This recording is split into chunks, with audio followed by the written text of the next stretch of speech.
আচ্ছা, তুমি কি চাচ্ছ সাউন্ড সঙ্গে নিয়ে স্ক্রিন রেকর্ডিং করতে? তাহলে এই ভিডিওটি আজকে তোমার জন্য। ভিডিওটিতে যাওয়ার পূর্বে আমি তোমাদের কাছে ছোট একটি রিকোয়েস্ট করবো। যদি তোমরা আমার এই চ্যানেলটি সাবস্ক্রাইব না করো তাহলে অবশ্যই সাবস্ক্রাইব করবে। প্লিজ একটি লাইক করবে, কারণ লাইক করলে আমি মোটিভেট হই পরবর্তী ভালো ভালো ভিডিও আপলোড করার জন্য।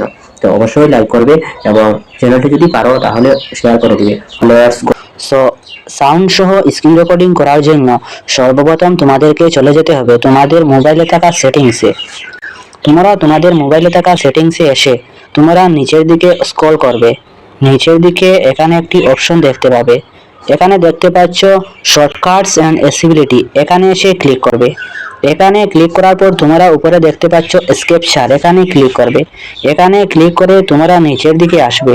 নিচের দিকে এসে তোমরা এখানে দেখতে পাবে, এখানে দেখতে পাচ্ছ রেকর্ড সাউন্ড। এই রেকর্ড সাউন্ডে ক্লিক করবে। যখনই তোমরা এই রেকর্ড স্ক্রিনে ক্লিক করবে তখন তোমাদের সামনে তিনটি অপশন দেখাবে। এই তিনটি অপশনের মধ্যে তোমরা যে অপশনে চাও তোমরা স্ক্রিন রেকর্ডিং করতে, সেই অপশনে স্ক্রিন রেকর্ডিং করতে পারবে। সো আশা করি আজকে আমি তোমাদেরকে এই বিষয়টি বুঝিয়ে দিতে পেরেছি। অবশ্যই যদি তোমাদের এই আমার ছোট ভিডিওটি কাজে লাগে তাহলে অবশ্যই সাবস্ক্রাইব করতে ভুলবে না এবং লাইক শেয়ার কমেন্ট অবশ্যই করে যাবে। সো দেখা হচ্ছে নেক্সট একটি ভিডিওতে। সবাই ভালো থাকো, সুস্থ থাকো।